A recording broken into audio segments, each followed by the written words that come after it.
기본적으로 노인의 평가, 검사라고 하면 자 검사 우리가 평가를 해야 되는 중요한 이유가 몇 가지가 있습니다. 첫 번째는 환자분들께서 처음에 치료실을 왔을 때 이분들이 '어떤 문제가 있구나.'라고 알아야지만 치료 방법, 테크닉, 중재 계획을 세우겠지요.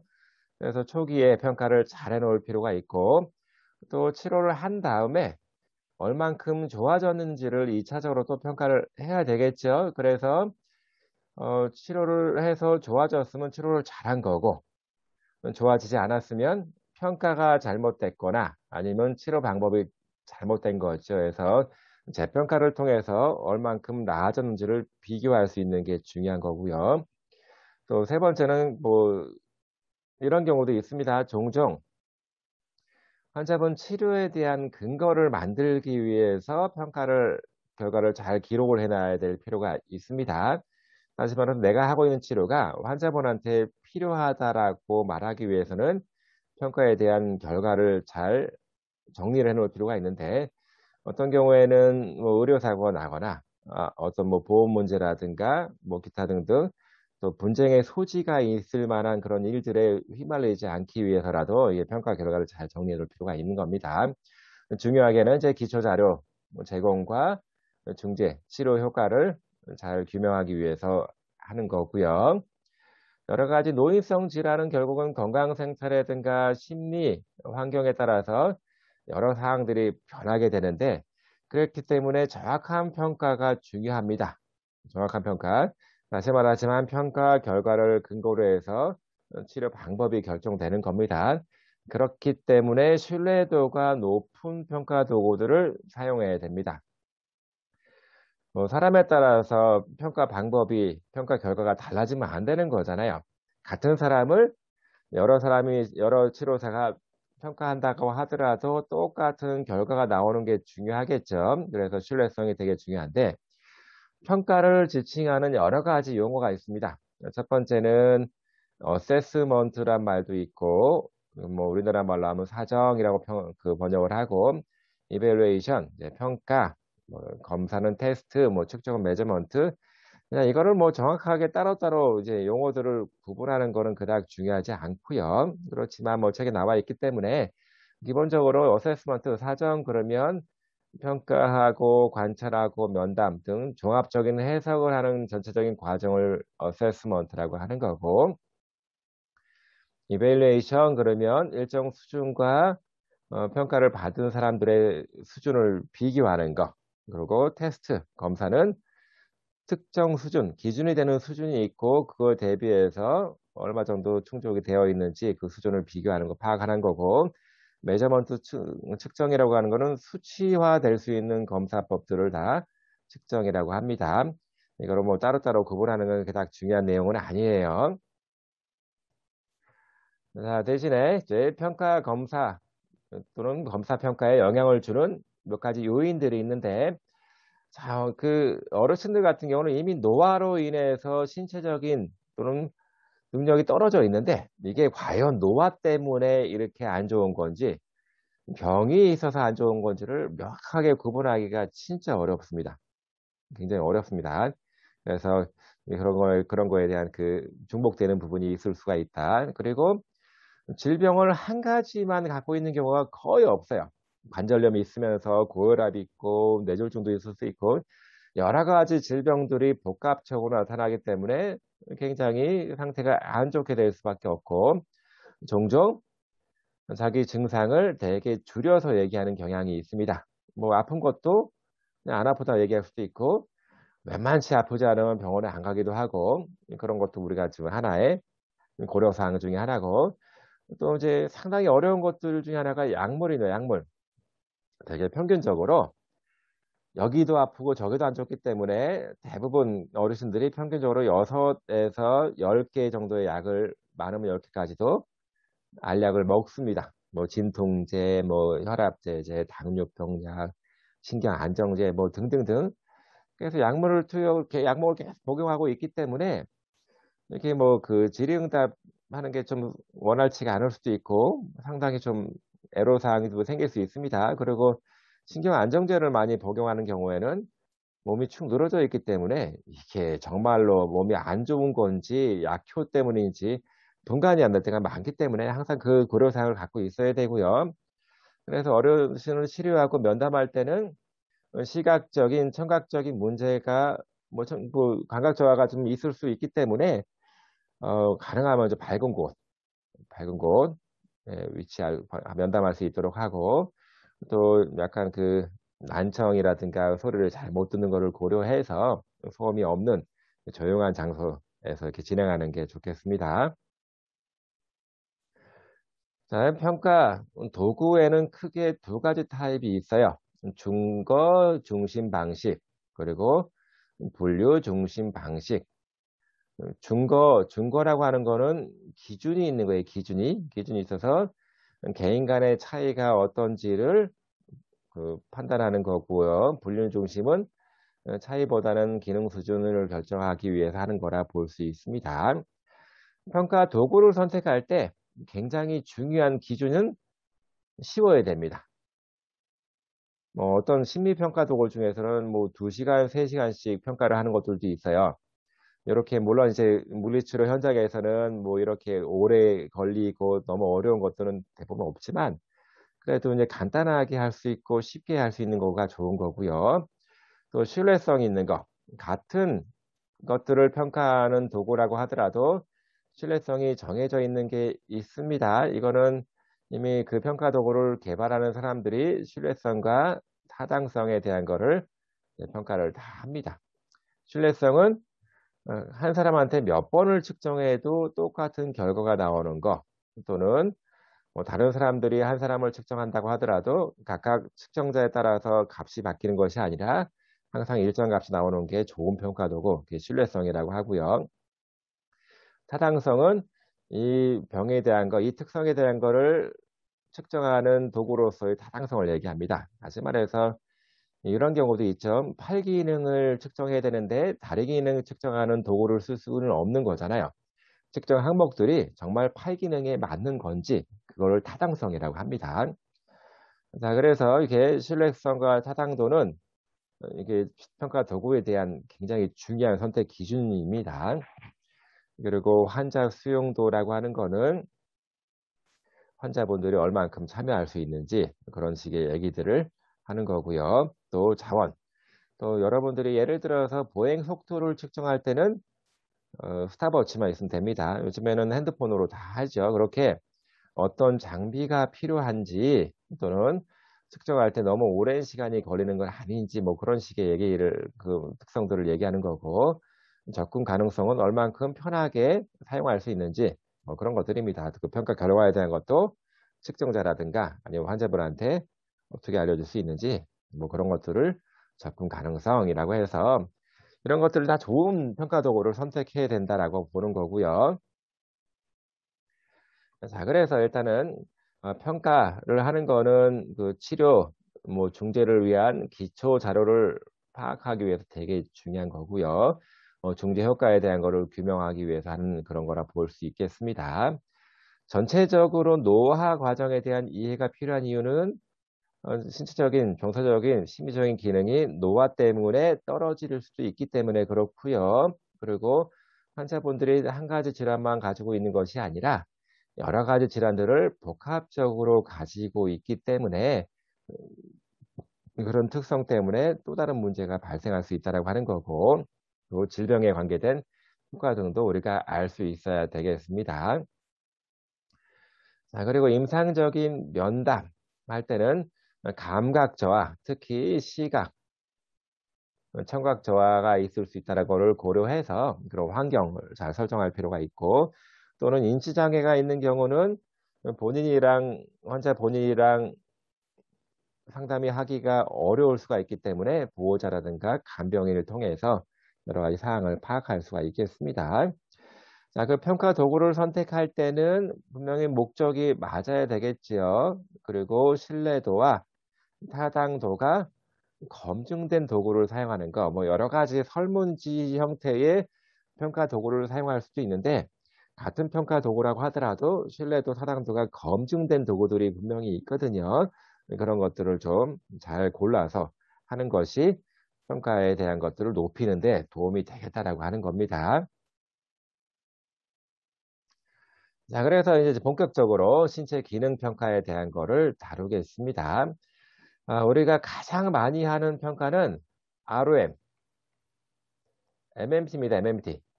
ROM은 관절 운동성에 대한 거를 평가하는 거고요.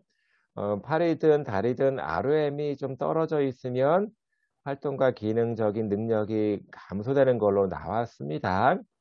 자, 그래서 우리가 그 일상생활에서 가장 영향을 많이 미치는 것 중에 하나가 이 ROM이라고 볼 수 있습니다. 그래서 모든 질병에서 뭐 젊은 사람이든 노인이든 모든 그 평가에서 ROM은 가장 기본적인 평가로 들어갑니다. 고니오미터를 통해서 ROM을 측정을 하겠죠. 자, 유연성 운동을 계속했던 어르신들 같은 경우는 뭐 큰 문제가 없을 수도 있는데 평균적으로 그 ROM 값이 각 관절별로 조금씩 이렇게 떨어집니다. 이 숫자를 아는 거는 그닥 중요한 건 아니고요. ROM이 제한되고 활동이 감소되기 때문에 ROM 제한에 대한 거를 필수적으로 평가를 하는 것이 좋겠다라고 하는 거. 그리고 절대값보다는 개인차가 있을 수 있기 때문에 상대적인 값으로 고려를 하는 게 좋겠다라고 보는 겁니다. 자, 가장 간편하게 할 수 있는 방법 중에 하나가 이렇게 팔을 쭉 올리는 거예요. 그래서 팔이 얼만큼 올라갈 수 있는지 뭐 각도를 추천할 수도 있고, 팔이 많이 안 올라가시는 분들은 이렇게 좀 벽에서부터 떨어져서 이렇게 올릴 수밖에 없을 거고, 팔이 이렇게 많이 올라가시는 분들은 벽을 딱 발끝을 벽에 딱 붙이고 올릴 수 있겠죠. 그래서 뭐 올라갔는지 여부도 각도를 측정할 수 있고, 발끝과 벽 사이 길이를 측정할 수도 있을 겁니다. 또는 팔이 정말 많이 올라가시는 분들은 이렇게 고개를 돌리고 팔을 올릴 수밖에 없거든요. 뭐 이런 것도 기록을 해놓으면 좋을 것 같아요. 이거를 월 테스트라고 합니다. 또 요거 우리가 운동 삼아서 많이 하지요. 그래서 발을 쭉 펴고 벽에다 이렇게 발을 세운 다음에 앞으로 쭉 뻗어갖고 손가락이 발가락 끝을 넘어가는지 못하는지, 못하게 되면 마이너스, 넘어가면 플러스로 해서 그 수치를 기록합니다. 그래서 이거를 Sit and Reach 테스트라고 이렇게 얘기를 합니다. 사실은 요거를 가지고 직접 이렇게 측정을 해주는 간단한 장비들도 있습니다. 그림에서 보시면 여기 살짝 앞뒤로 움직이는 판때기가 있어요. 요거를 쭉 밀면 쫙 밀리면서 얼만큼 밀려갔는지를 바로 눈금으로 읽을 수가 있습니다. 이런 거 없을 때는 그냥 간단하게 줄자로 해도 되는 거고요. 어쨌든 얼만큼 앞으로 쭉 뻗을 수 있는지. 사실 그 햄스트링이 잘 늘어나지 않는 경우에는 이 검사에서 상당히 마이너스 점수가 나올 가능성이 높겠죠. 등급으로 이제 매기기도 하지만 예, 이렇게 길이로 재는 경우도 있습니다. 확실한 거는 나이를 먹으면서 이게 자꾸 이렇게 줄어든다라고 하는 거고요. 관찰 분석에서 이제 걷는 거를, 예를 들어서 걷는 거를 어떻게 걷는지를 이제 분석하는 겁니다. 이거는 뭐 우리가 분석해서 뭐 팔을 많이 휘두른다, 또는 자꾸 바닥을 쳐다본다, 고개를 숙이고 걷는다, 이렇게 기록할 수도 있겠지만 상당히 많은 평가 도구들이 개발되어져 있습니다. 그래서 그런 방금 전에 말했던 항목들별로 해서 어느 정도 고개를 숙이는지, 어느 정도 팔을 휘두르는지, 휘두르지 않는지, 뭐 등등에 대한 것을 점수화시키는 이미 신뢰도와 타당도가 많이 분석되어져 있는 그런 설문지들이 있고요. 그것이 되게 쉽게 찾을 수가 있습니다. 인터넷에 딱 치게 되면 그런 것들이 많이 나와 있어요. 자, 근력, MMT를 많이 쓰고 있는데, 그냥 뭐 MMT처럼 등급을 매겨서 신체 각 부분에 있는 그 근력을 다 측정할 수도 있는데, 그 MMT에서는 주로 제로에서부터 트레이스, 푸어, 페어, 그 노말까지 하고, 또는 0점에서 5점까지로 매기는 경우도 있습니다. 사실은 이 근력 검사 MMT 방법이, 매뉴얼 머슬 테스트 방법이 굉장히 그 등급이 주관적이죠. 주관적인데 그래도 간편하게 쓸 수 있는 부분이 있어서 임상에서는 MMT를 너무나도 보편적으로 쓰고 있습니다. 자, 뭐 근력을 측정해야 되는 중요한 이유는요. 근력이 떨어지면 당연히 기능이 안 될 거다라고 생각이 들겠죠. 자, 그런데 이렇게 노인들을 보니까 근력이 떨어지는 수준이 10년마다 10%씩 빠진다라고 이렇게 얘기를 많이 해요. 예, 물론 이제 평상시에 근력 운동을 많이 하고 유연성 운동 많이 하신 분들은 그렇게 많이 근력이 떨어지지는 않습니다만, 오히려 젊은 사람들 근력보다 더 잘 유지되는 경우도 있지만, 대부분 이렇게 주기적으로 계속 근력이 크기가 감소가 되고 근력이 떨어진다라고 보고, 그래서 이제 근력 약화는 결국은 이제 활동, 기능 감소로 이어지면서 삶의 질은 점점 더 악화되는 거지요. 근력 검사할 때 좀 주의 사항이 있습니다. 이분들이 골다공증, 뼈엉성증이 심하기 때문에 혹시라도 그런 골절이 있을 수 있어서 좀 주의해야 되겠고요. 또 대부분이 고혈압이 있고 심혈관 기능이 좋지가 않아서 발살바 기법, 근력을 너무 힘을 세게 주기 위해서 숨을 멈추고 힘주게 되면 혈압이 갑자기 훅 올라갑니다. 갑자기 확 올라가기 때문에 발살바 기법은 좋지 않다. 호흡은 규칙적으로 하면서 근력 측정을 하는 게 중요하겠다라고 얘기하고 싶습니다. 자, 근력을 하나하나 근력을 다 측정을 할 수 있으면 좋겠는데, 이거 시간도 많이 걸리고 또 이게 하나하나 하기가 좀 어려운 측면이 있어서 그냥 포괄적으로 근력을 딱 한꺼번에 측정하는 방법이 있습니다. 물론 이게 각각의 근력의 힘을 전적으로 다 대표한다고 볼 수는 없지만, 기본적으로 악력 검사, 예, 그립 파워를 재는 거예요. 그냥 뭐 예를 들어서 우리가 악수할 때 쥐는 힘을 꽉 주는 사람들이 있지요. 그래서 어르신들이 힘을 대충 쥐는 힘을 보게 되면 대충 전체적인 근력 수준을 파악할 수 있습니다. 파악할 수 있습니다.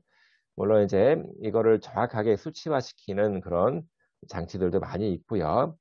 뭐 상식적으로 생각해 보면 다른 힘은 다 약하면서 손에 아귀만 꽉 쥐는 힘만, 그립 파워만 센 경우는 없거든요.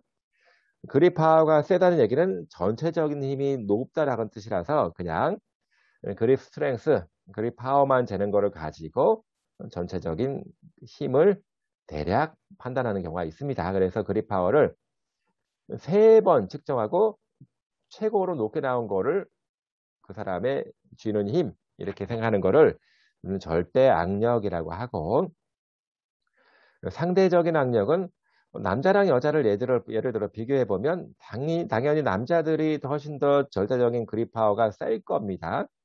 그렇다고 해서 신체 사이즈가 틀리고 신체 전반적인 근력 수준이 틀린데 단순하게 그 악력만 가지고 힘이 세다라고 하기보다는 상대적인 압력, 전체 체중 대비 신장, 뭐 BMI라고 하는 거는 신장과 체중을 이용해서 어떤 점수화 시킨 거잖아요. 그거 대비 악력을 보는 거지요. 그러면 서로 비교할 수 있습니다. 남자랑 여자를 절대치만 가지고 비교하면 당연히 남자가 올라가 있을 거고, 물론 당연히는 아니고요. 종종 여자가 더 센 경우도 있습니다만 보편적으로 남자들이 악력, 그립 파워가 더 세겠죠.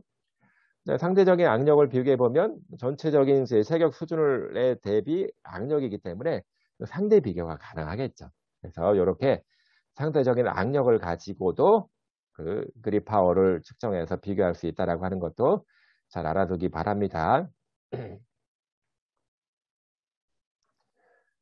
자, 그리고 팔 굽힘 검사, 암컬 테스트라고 해서 2kg 정도의 아령을 30초 동안 굽혔다가 폈다가 하는 겁니다.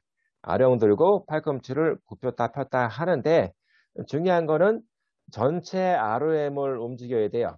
그래서 135도, 145도 정도 이렇게 생각하는데, 완전히 구부리고 완전히 펴는 거를 한 번으로 쳐갖고 30초 동안에 몇 번 할 수 있는지 해서 측정을 해보니까 이렇게 이제 나이대별로 이제 분간이 되어져 있습니다.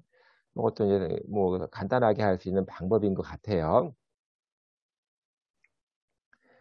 다리 근력 검사, 이제 아까 팔 근력 검사는 아령도구 했지만 이거는 시트 스탠드 테스트라고 해서 의자에 앉아 있는 상태에서 팔은 가슴에다 이렇게 해놓고 가슴에 교차해 놓고 30초 동안 앉았다가 일어났다를 몇 번 반복할 수 있는지를 본 겁니다. 물론 나이가 들수록 다리 근력 수준이 떨어지기 때문에 나이가 많아지면 많아질수록 반복하는 게 좀 더 어려워지겠죠. 그래서 이렇게 측정을 하는 겁니다. 이렇게 할 수도 있고요. 10회를 하는 거예요. 10회. 10회를 몇 초 동안에 할 수 있는지를 기록하는 방법도 있습니다. 이거는 10초 시트 스탠드 테스트 이렇게 얘기를 합니다. 자, 심폐지구력. 심폐지구력 상당히 중요합니다. 나이를 먹으면서 심폐지구력이 떨어질 수밖에 없는데 상당히 많은 물리치료사가 이거를 중요하게 보지 않는 것 같기도 해요. 심폐지구력 그러면 심장과 호흡, 허파의 기능을 얘기를 하는 겁니다. 심폐지구력이 좋지 않으면 팔다리 근육에 대한 힘을, 파워를 제대로 쓸 수가 없습니다. 호흡을 통해서 혈액을 돌려서 산소를 구석구석 근육으로 보내줘야 되는데 심폐지구력이 떨어지게 되면 그렇게 에너지를 만들 수 있는 산소를 보내주는 능력이 떨어져서 오랫동안 활동하기가 어려운 거예요.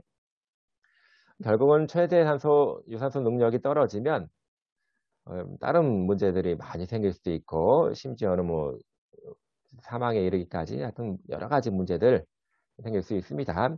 밖에 나가도 오랫동안 못 걷는 거예요. 그러면 삶의 질이 좋아질래야 좋아질 수가 없겠죠. 그래서 얼만큼 심장 기능이 좋은지, 심폐기지구력이 좋은지를 보기 위해서 운동 부하 검사를 합니다. 이거를 다른 말로 스트레스 테스트라고 하는데 평상시에 심장 기능은 별 문제가 없을 수도 있어요. 심장 기능이 안 좋은 사람들은 평상시에 움직거리는 거는 그닥 심장에 큰 부담이 안 되거든요. 근데 움직일 때, 우리가 운동을 할 때 심장이 좀 빨리 뛰고 호흡을 더 많이 해서 산소를 많이 받아들이고 산소를 각각의 신체 부위로 많이 보내줘야 되는데 그런 시기에 굉장히 많이 숨이 가쁘거나 심장 기능이 이상 반응이 나타날 수 있습니다. 그래서 트레드밀이라든가 자전거 타기를 하면서 운동을 통해서 최대 산소 섭취량이라든가 아니면 심장 근육이 어떻게 반응하는지를 보는 거. 이게 바로 스트레스 테스트. 다시 말해서 심장에 스트레스를 주면서 하는 검사다라고 해서 다른 말로 카디악 스트레스 테스트 또는 엑서사이즈 운동 부하 검사 이렇게 얘기를 하는 겁니다. 점진적으로 운동 부하를 주는 거예요. 예를 들어서 트레드밀에서 걸으면서 검사한다라고 하면 트레드밀 보행 속도를 조금 빠르게 하거나 아니면 트레드밀 경사를 조금 더 높여서 하거나 이렇게 스트레스를 좀 더 조금씩 올려가면서 하는 검사겠지요. 자, 그래서 이제 이렇게 스트레스를 점진적으로 보행 속도를 조금씩 올리는 방법도 있고 약간은 좀 급하게 올리는 방법도 있습니다. 자, 그리고 절대근기증, 운동 보강검사는 심장, 그 호흡에 약간 스트레스를 주는 방법이라서 절대로 이 검사를 하지 말아야 될 분들이 있습니다. 굉장히 심장 상태가 안 좋은 분이겠죠. 심근경색증이라고 하는 거는 심장 근육으로 가는 혈관이 막혀서 심장 근육이 괴사하고 있는 상태를 심근경색증이라고 하고 이런 경우에 운동을 막 하게 되면 심장 근육이 괴사되고 있는데 운동을 하게 되면 심장이 펌프질을 많이 해야 될 시기에 그거를 못하게 되면서 아주 심한 경우는 심장마비로 돌아가실 수도 있습니다. 그래서 이런 경우는 절대 하면 안 되겠죠. 네, 그렇게 심장 괴사가 있으면서 가슴이 심하게 아픈 경우를 우리는 협심증이라고 합니다. 어쨌든 심장 쪽 혈관이 막혀 있거나 또는 허파, 폐로 가는 혈관이 막혀 있어서 문제가 될 만한 상태에서는 절대 하면 안 되는 거고요.